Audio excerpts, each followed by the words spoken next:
Hey there. Please join me for a contemplation on the air element. The air element has the specific attributes of being warm and moist, and it has the quality of lightness and of diffusion and transfer. In the material realm, it could be said the first encounter we have with this element is when we first take a breath after we are born. In nature, the wind carries seeds from plants and trees. And indeed, there are some plants that actually use the wind as a means of transportation. Likewise, the birds and some insects use the air as a means of transportation when they fly. In the material world, all gases correspond to the air element. And traditionally, any objects which have the quality of lightness or the containing of air, whether they be woods or porous stones, have been corresponded and connected with the element of air. Sound and smell travel through the air, and through this medium we receive information, but we also use it to communicate information. So we talk using our voices, but we also use instruments to communicate at afar. People in ancient times used to use drums or smoke signals or wind instruments that used to howl and be heard from a great distance. In a more direct way, we also harness the power of the air by using sails to power our boats, or windmills to grind our grain, or modernly to make electricity. There are also more technological devices that use pneumatics to really use the power of compression and the expansive ability of various gases, which of course correspond to the air element. In the mental plane, the air element corresponds with thought and all powers of thought. The communication using words being just thoughts made manifest. If someone has the air element mastered and has a strong tendency towards the element of air, you'll see that their sense of self tends to be around thoughts and words. I think "therefore I am" would be a perfect example of this thinking. Air element people, when they have the air element under their control, are the scientists, the inventors, the geniuses, the tacticians, the philosophers, all the people who master disciplines of the mind. The quality of memory, the ability to reproduce images in the mind's eye, corresponds directly with the air element. And people who are of the air element will be able to remember things quickly and bring images to their mind's eye. They'll also be very good communicators. They'll be very eloquent, and they'll think logically, logic being the correct functioning of thought, thinking along natural, correct lines. They will have clear vision of situations and be able to calculate how to improve things and how to make things happen. You'll find that the ability to make a thought into reality is a good marker of the mastery of the air element. Because of the eloquence and the understanding of words, and because air element people tend to be audio, they're very social and they can cooperate with people and work with people very easily. Indeed, they're always trying to form a team or become part of a team. They want everyone to be working together. The air element person will also be good at planning things, and they'll be looking for answers, so they'll be asking why. They'll have a sense of joy in discovering. Indeed, if you want to touch on what it would be like to be someone who was an air element person who was in control of that air element, just imagine that feeling of elation when you discover something, or when you've done some cardiovascular exercise, that inspiration, that feeling. That's how they feel a lot of the time. So that will give you an insight into the positive expression of an air element personality. These people will be uplifting.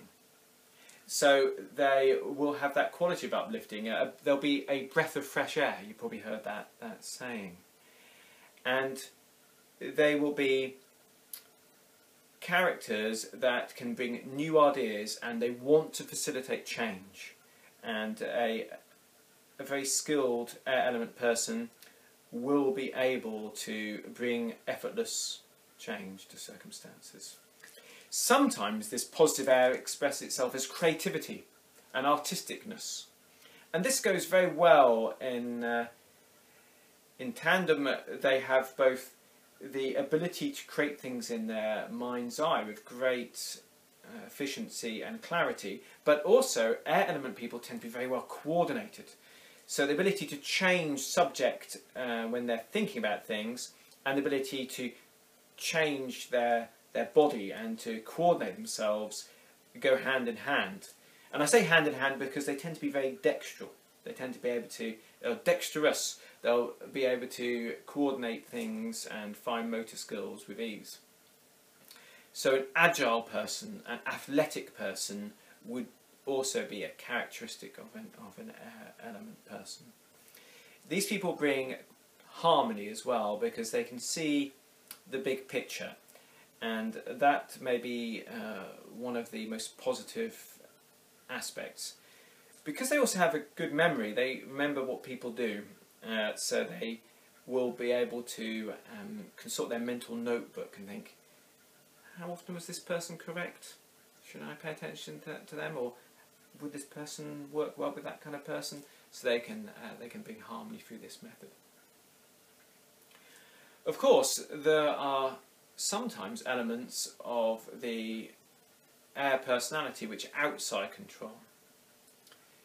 So often this inverses the qualities in a way that other elements don't experience.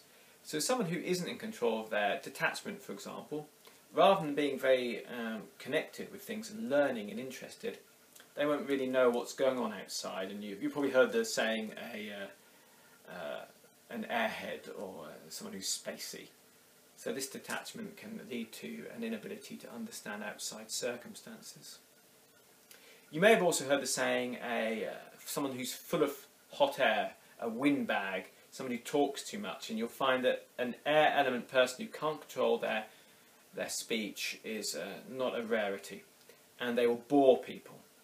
You can always see this because the air element person will talk louder at a party so that no one else can talk and everyone has to listen to them. They like to tell long stories, they love to hear the sound of their own voice. This, of course, would be, these characteristics I'm talking about now, all when the element is out of control. In control, of course, an element person would be in control of their want to be heard and would be skillful in its application. So they wouldn't devalue the currency with too many words. Just like the positive expression changes things, an unskillful, out-of-controlled element could lead to stirring things up, saying things that upset people, causing trouble, either deliberately or through complete error, not really understanding the power of words. A person completely dominated by the air element would be overthinking, and sometimes they can seem very closed in by their own thoughts.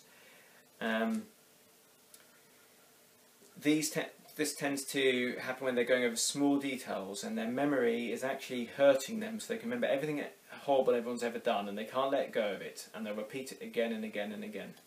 So unlike that boastful person who is like a puffer fish who's talking all the time, some air element people can get stuck and they can become detached. It can close in on them as well. These people can be very easily offended because they take on the quality of what's said and they just hold on to it. This can be another negative characteristic. If we go further, if we go into what illnesses can be caused by too much air, we can find someone who can't stop lying because they've got they want everyone to hear them and they want to be special and the centre of attention, and that can become pathological. We can actually look at people who become so detached they don't really feel anything. Often these people say they're depressed, but if you really talk to them, they're not depressed, they just don't feel anything at all. Sometimes they'll feel a bit of anxiety, and anxiety is a big problem for air element people. They'll often have nerve problems, so they really need to look after their physical body, look after their nerves. They will often have breathing problems, they often have rounded backs. You can see that the air element is dominating them, it's in control, and it hasn't been mastered when you get an anxious, closed-in person a bit like that. Whereas if you look at some of the other qualities, you can kind of see someone is overusing that element. They're overusing it to try to dominate, whereas in that circumstance that person is being dominated by it. Physically, you can see things in the movement of the person. So an air element person will often put things at arm's length. They'll reach for things even if they don't need to. They'll make big movements with their hands, and they'll make big gestures when they talk. The air element person can also be noticed by their habits. They tend to be audio, they listen to music, they like to talk to people, they'll be very social. And indeed you can start to do these things if you need to connect with the air element more. They will enjoy being in space, and they'll think about big ideas, and they'll enjoy getting to the edge of what they can understand. So some people find that discomfort, that's just like they're extending their limbs, it's stretching for them, so they'll stretch their mind all the time with big ideas or fanciful ideas. You also see that they eat certain things. They love sour things, so they'll eat lots of fruit, and they'll like teas made from flowers and that kind of thing. They like sour things. I don't know why, but I've also noticed they tend to drink red wine. Maybe that's got a specific quality for them. And in fact, they do tend to drink, not alcohol specifically, but they tend to drink quite a bit. They tend to drink quite a lot of liquids, which doesn't correspond elementally too much, but is something I've definitely noticed. Now we've talked about the air element, and we've talked about the positive qualities and what can happen if it's not working so well. Let's talk about the ideal. Someone who has totally mastered the air element will be a master of thought, but also a master of words. They will be able to communicate with a great, accurate, eloquent succinctness in any circumstance, and be able to adapt their speech to the circumstance so it's most effective. They will also be able to remain silent when that's more effective. They will have no barriers to learning and will be beyond any sense of egotism or pride, and will be moved to learning how to make things better for everyone. This concludes our contemplation of the air element.